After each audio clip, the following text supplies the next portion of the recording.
Our hardships moves us through shame and into healing, both for ourselves and others. About a year ago, I'm sitting in my conference room with a couple of my employees, and one of them asks me, "Ellie, what's your goal?" "Do you mean my goal for this meeting?" I asked. He says, "No, I'm talking about your 10-year goal." I looked him straight in the eye, and I said, "My number one goal is to never watch porn again." Both of them were shocked. I'm sure it wasn't the response they were expecting. The first one kind of mumbled something like, "Is porn really that bad?" When I turned to look at the other guy, his face went from shock to judgment, then to disgust, almost as if to say, "What's wrong with you? What sort of pervert are you? How much porn must you have watched for your number one goal to be to never watch porn again?" Why is there so much shame around porn addiction? I mean, anyone who understands addiction understands that shame and addiction are inseparable. But if we were to stack the different addictions and rate the one that has the most shame, certainly we'd put sex addiction and include it in that porn addiction at the top. All of us, certainly me. I've been at dinner and a friend would say, "Hey, I'm not drinking anymore." Others would say, "I don't gamble anymore." But I haven't met one person who publicly acknowledges the fact that they're sober from porn and or sex addiction. So now you guys have met someone. Fortunately, the thing about shame is that shame is much bigger than addiction. According to some psychologists, shame is the single biggest cause of most of our psychological problems. So it's certainly an issue that's worth addressing. And if there's an idea that can make a dent in the amount of shame we feel, certainly it's an idea worth spreading. Fortunately, there are many subjects that were once steeped in shame and stigma, and today are much less so. Domestic violence, even HIV, child sex abuse, and many others. And what I've seen, and I think you'll see if you look at it, is for a conversation to change, it needs people to share their stories. So we're able to humanize people who once had this issue. Take Ryan White, many of you may know Ryan White. He was a 14-year-old kid living in Kokomo, Indiana, who got HIV from a blood transfusion. He completely shattered the stigma of what we thought someone who had HIV was. A 14-year-old kid who got it from a blood transfusion, that's not what we thought. The bill that Congress passed that funds the help, awareness around AIDS is actually called the Ryan White Care Act. And it's those personal stories that really allow us to change conversations and change stigma. In my own life, several weeks ago, I grew up Jewish and Orthodox, and I know many rabbis. Until a few weeks ago, I didn't know of one who publicly acknowledged being sexually abused as a child. And several weeks ago, there was an article in a newspaper in Utah where a rabbi publicly acknowledged being abused over a 10-year period by his nanny. He credited his own willingness to step forward to hearing Ali Reisman, the Olympic gymnast who testified against her abuser in court, to him doing the same. Several weeks later, the second rabbi I know stepped forward. The rabbi in Utah was invited to speak on a podcast, and his host, a rabbi in Brooklyn, became the second rabbi I know who publicly acknowledged being sexually abused. Sharing stories changes the conversation. Porn kicked my ass. But before I tell you how I met porn, let me bring you back to who I was. I grew up, one of 9 children, in a small community in Brooklyn, New York. From a very young age, I felt a lot of fear. I felt on edge. Something was going to go wrong always. The one place I didn't feel this way, in the home of my grandmother. As soon as I stepped through the threshold of her apartment, it just seemed like the noise stopped. I wasn't worried about something else happening. I was just present. And I looked forward to those times we went to her home. Unfortunately, over the years, she grew ill, and our visits to her home became less and less frequent, as did my feeling of safety. The very next time I remember feeling safe again was when an older boy in the community, 5 or 6 years older than I was, took a lot of interest in me. He took me to baseball games, took me to synagogue. He taught me to play computer games. And one day, he brought me into his bedroom, locked the door, and used my 8-year-old body to bring himself to orgasm. And in that day, again, my safety was shattered. The next time, I remember feeling that familiar, or not so familiar, feeling of safety, that feeling that I was once again in my grandma's home. So I was sitting on my couch, and I heard a clink in the mailbox. Stuff were delivered. I ran over, and I saw a catalog with a picture of a nice-looking woman on it. So I flipped through it, and I made my way to the lingerie section. And as soon as I saw those pictures, I just felt this peace come over me. I was present. I was completely there. And through this magic mailbox came all sorts of things. It became somewhat of an obsession of mine to check the mail. One day, Victoria shared her secret with me right through that mailbox. And then the highlight of my year became, some of you may know this, the Sports Illustrated Swimsuit Edition. So much peace, so much safety. But despite the fact that I felt good when I was engaged in viewing these catalogs, I felt really bad afterwards. I felt like I was doing something wrong. And I wanted to stop.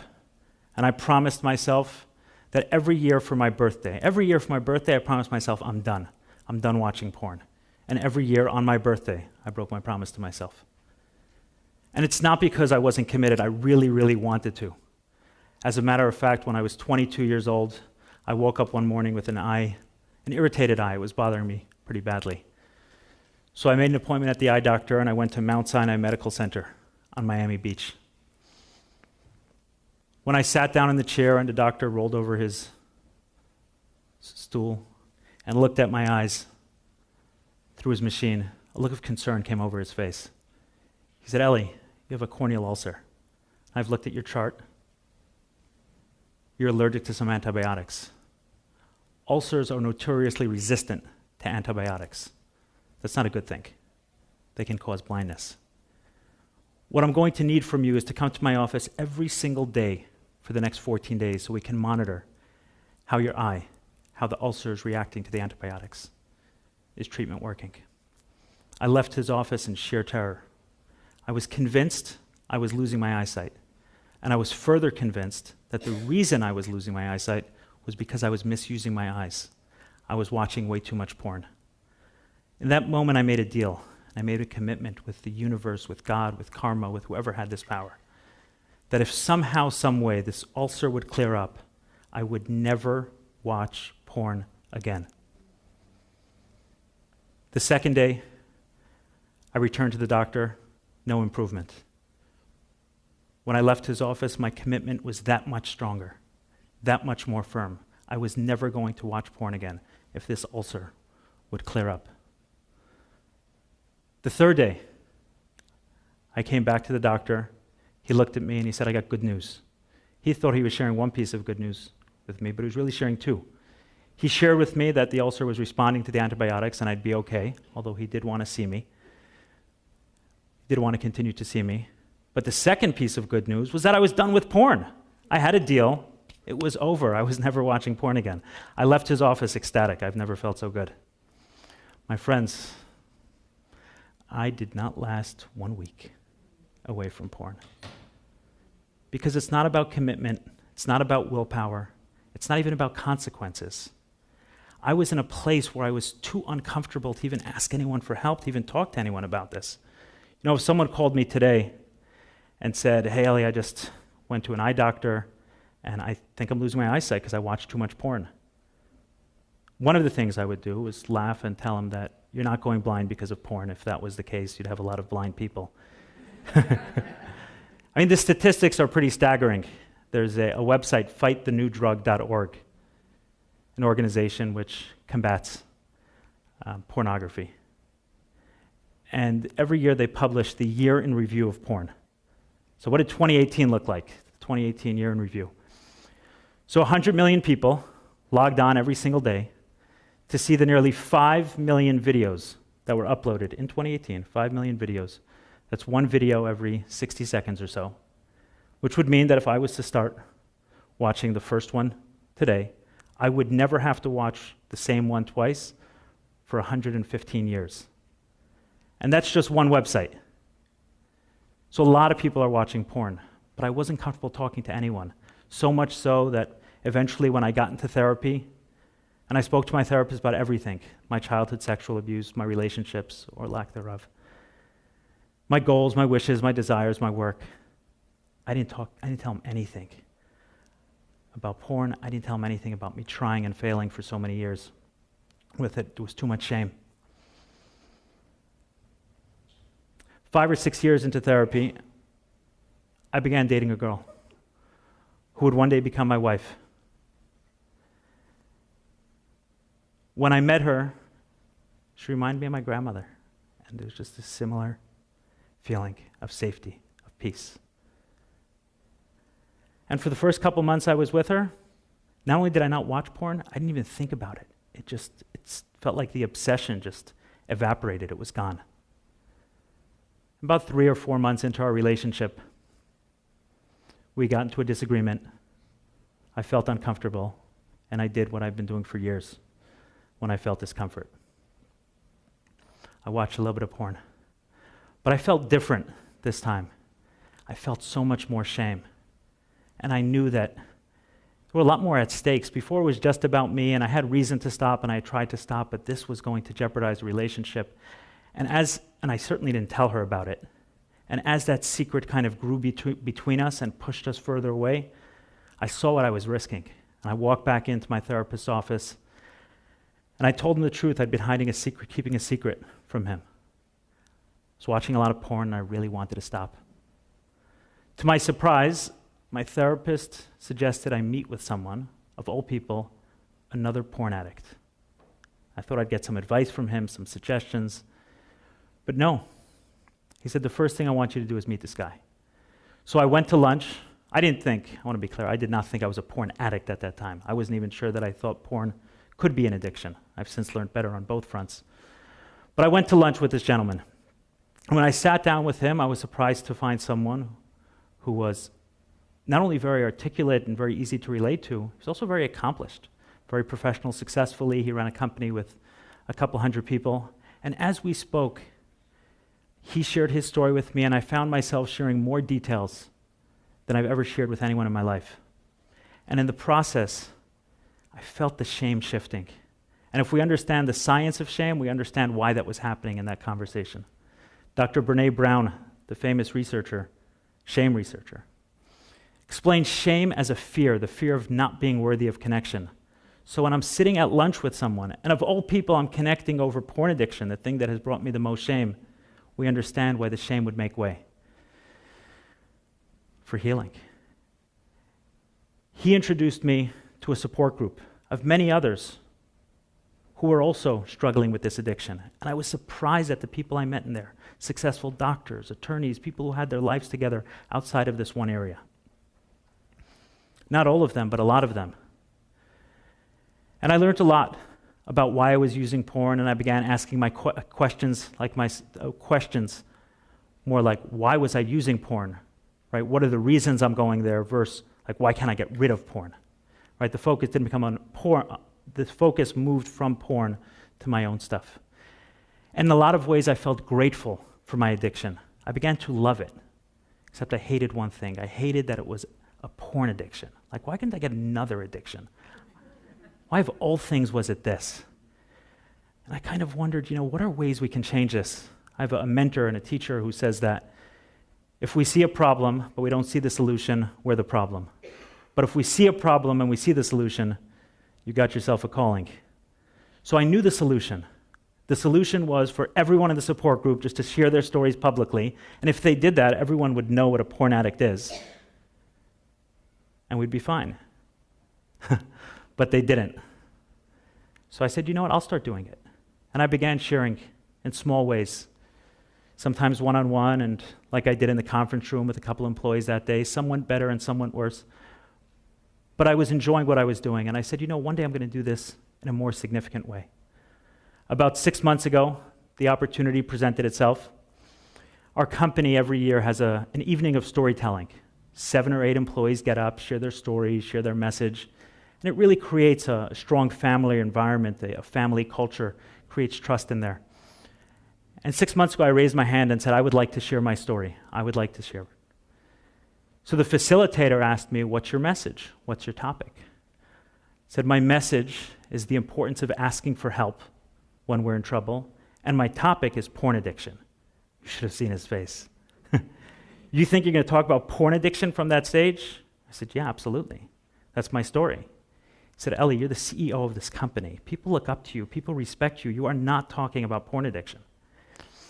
We went back and forth, and eventually the evening came, and I did not talk about porn addiction. The next morning and over the next few days, I just felt iffy, maybe a little shameful.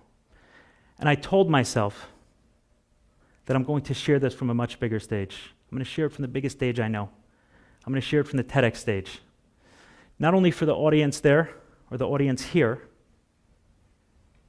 but also that my story is on the internet, that magic mailbox, which kicked my ass for so many years. Instead of being a vehicle of shame like it was for me, will now be a vehicle of healing for myself and others. Because it truly is that. When we share our hardships, it moves us through shame and into healing, both for ourselves and others. Not long ago, I received a text message. It read, since our conversation, I've been clean for 3 months. I haven't watched any porn. I don't remember the last time I was clean for a week. I thanked him for sharing this with me because it feels really good when my story is not only accepted by someone, but they find it useful. It helps them. He followed that up with another text message, and he said, I'll never forget who got me started. And I pinch myself when I hear these things, because who got him started was someone who for so many years was so ashamed of this part of himself, so ashamed of the porn addiction. But one day I got so desperate that I asked for help, and I was introduced to a community of people who shared their stories so freely and willingly with me. And in the process taught me such an important message, probably the most important message of all. My story is not only something not to be ashamed of, it might just be something to be proud of. So I ask you here, consider doing the same. Talk about porn addiction. No. Consider doing the same. There's no one here who has not experienced shame. There's no one who has not overcome struggle, and there's no one who does not have a powerful story to share. Because I can tell you this from my own experience. There's no better feeling than turning shame upside down, smashing it upside the head, and using it as a way to help others. My name is Ellie Nash. I'm a porn addict. And I want to thank you, because there's no better way I've found than this, sharing my story in front of an accepting room, accepting audience.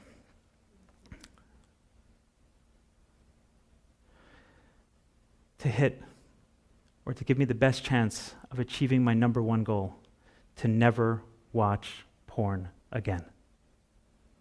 Thank you so much.